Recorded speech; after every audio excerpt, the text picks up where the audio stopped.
Which Avenger should have had a costume all along, and which Avenger has the very best costume in the entire MCU? Keep watching for a look at some unpopular opinions about Marvel's movie costumes.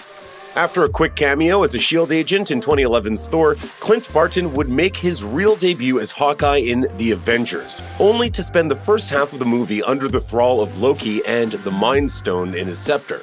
He's freed from mind control in time to join the other heroes in fighting off the invasion of New York by the Chitauri, establishing him as a member of the Avengers going forward.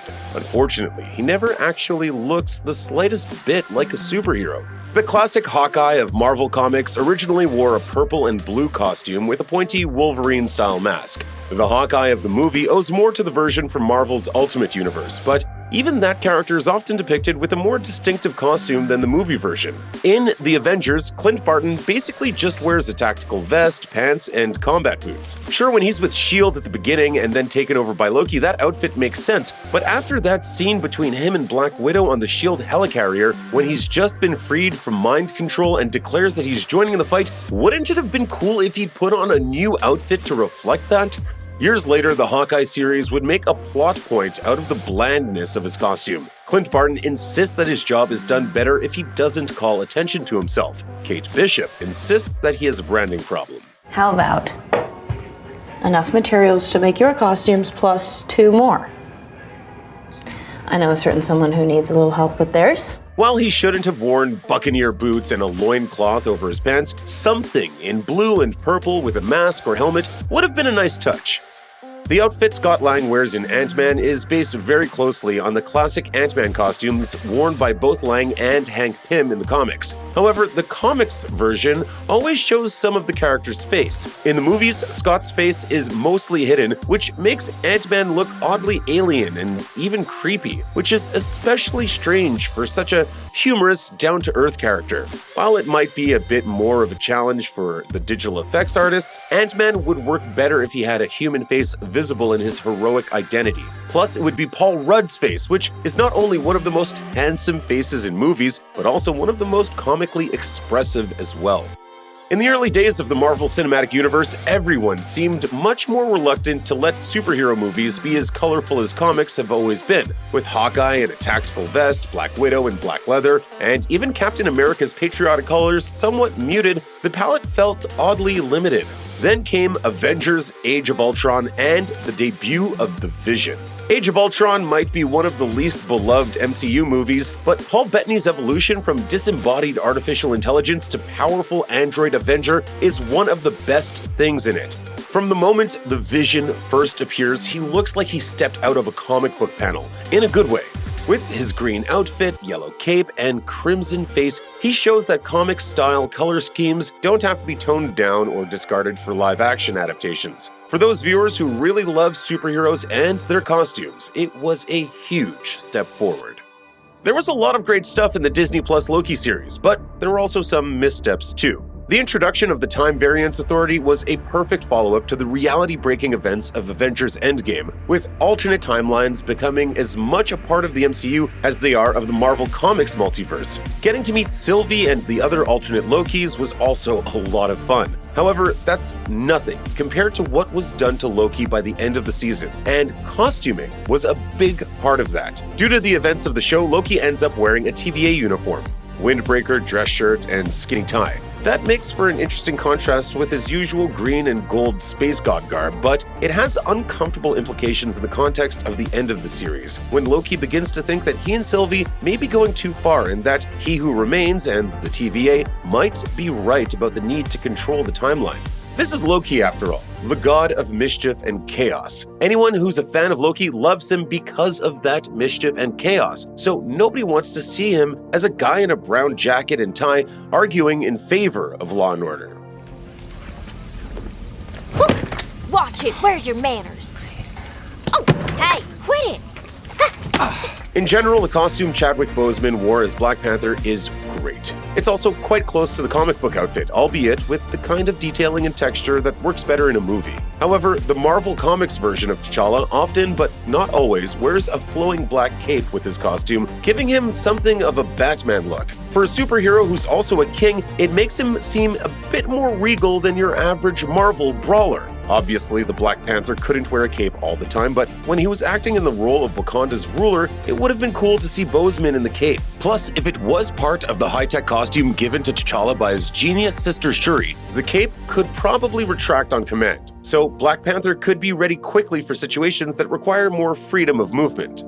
Although there are variations throughout the franchise, the main costume Chris Evans wears as Captain America is pretty much perfect. It takes his classic design and colors and adds some realistic-looking details that make the suit look more tactical and less costumey.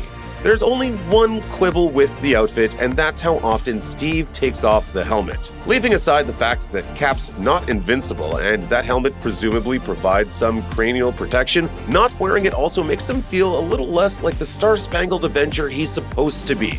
Going around unmasked and unhelmeted feels less like a character-based choice and more like the filmmakers being concerned that fans need to see Chris Evans' handsome face as much as possible. While it's true that MCU Steve Rogers has no secret identity to protect, the comics version of the character does, and that mask with the A is still an iconic look. After Steve Rogers decides in Avengers Endgame to live out his life in an alternate past with Peggy Carter, the government chooses a soldier named John Walker to become the new Captain America. This is a story that also happened with a few changes in the comics, but a big difference is that when Walker was Captain America in the comics, he wore the exact same costume Steve had worn. For the Falcon and the Winter Soldier, they dressed Walker in a similar but distinct outfit that hints at his later identity as US agent. The problem with this is that the whole John Walker story is about this guy who isn't as capable or stable as Steve Rogers, tarnishing the reputation and the very idea of Captain America. The TV series does a good job of telling that story, but symbolically, it would be a lot more effective if he wore the classic Captain America costume. No character's costume in the MCU balances all of the needs of live-action adaptation from comics better than the distinctive garb worn by Doctor Strange. The blue tunic and red cloak are immediately recognizable from the classic version of the character, but with realistic detailing and texture in place of a big blue trident design and leggings. In addition to his cloak of levitation, which still has a high collar but a less ridiculous one than the comics version, he has his big amulet, the Eye of Agamotto, from which he gets much of his power. Even beyond his resemblance to the classic Steve Ditko design, Strange looks like a modern-day wizard, which is exactly what he's meant to be. Dude, you're embarrassing me in front of the wizards. Spider-Man's arrival on the scene in Captain America Civil War was a game-changer for the MCU and also for live-action depictions of Spider-Man. After Tony Stark shows up in Queens to recruit Peter Parker, Spider-Man debuts during the movie's big superhero confrontation, appearing as if from nowhere to catch Captain America's shield out of the air, dressed in a costume made for him by Stark. Then, something amazing happens. The eyes on Spider-Man's mask change size to focus on what he's looking at. Spider-Man is one of the few classic superheroes whose costume has always covered his entire face. This can create a challenge for artists because he still needs to be able to express emotion. For as long as he's existed, the standard way of dealing with this problem is to depict the oversized eyes of his mask moving and changing size as if they're real eyes, getting bigger for surprise, narrower for anger, and so forth. For obvious reasons, however, nobody had attempted to depict that in live action until the MCU. The excuse that his costume is a high-tech Stark creation, combined with a line or two about how light filtration helps Spider-Man focus his overactive super senses, enables his mask to be as expressive as it's always been on the page, and that allows for a friendly neighborhood Spider-Man who is far more human and relatable when he's in costume than any previous incarnation. Spider-Man's MCU costume is pretty much perfect, but his first couple of supervillains have left something to be desired. The main villain of Spider-Man Homecoming is the Vulture, but Shocker is also there as a secondary antagonist in the Vulture's employ. Unfortunately, neither character really wears a costume, just a mix of streetwear and high-tech gadgetry that vaguely evokes each character's classic look. It's one thing for the Vulture to have metal wings, but it's kind of a shame to put that metal helmet with the glowing eyes on him when just shaving Michael Keaton's head would really highlight his resemblance to the Marvel Comics Vulture. The MCU Vulture and Shocker are menacing, but they're just not as iconic as they ought to be. Fortunately, the second movie fixes that problem. As Mysterio, Jake Gyllenhaal wears a visually striking version of the supervillain's classic bubble-headed green costume, which turns out to be just as special effects generated as his superpowers.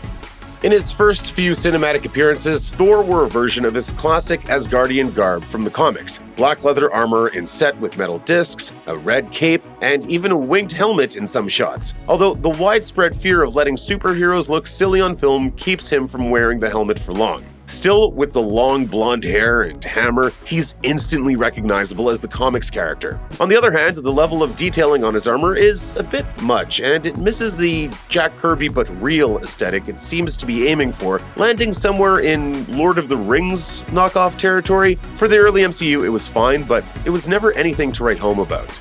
Then Thor Ragnarok came along, and all of a sudden, Thor was cool. Stripped of his hammer and exiled from Asgard by his estranged older sister Hela, Thor becomes a gladiator on the planet Sakaar. He gets a haircut from Stan Lee, no less, and a new outfit, and it's totally a glow-up. No longer is Thor a cosmic prince in ceremonial-looking armor. Now he looks like the badass fighter he actually is, with simpler leather armor, cool war paint, and only one pauldron. A look that always works. Of course, his appearance continues to evolve, and he'll definitely need another makeover after sinking into depression in Avengers Endgame. However, since his next appearance will be in Thor Love and Thunder, which is directed by Taika Waititi with costume designs by Ragnarok designer Maze Rubio, we can trust that he'll once again look great.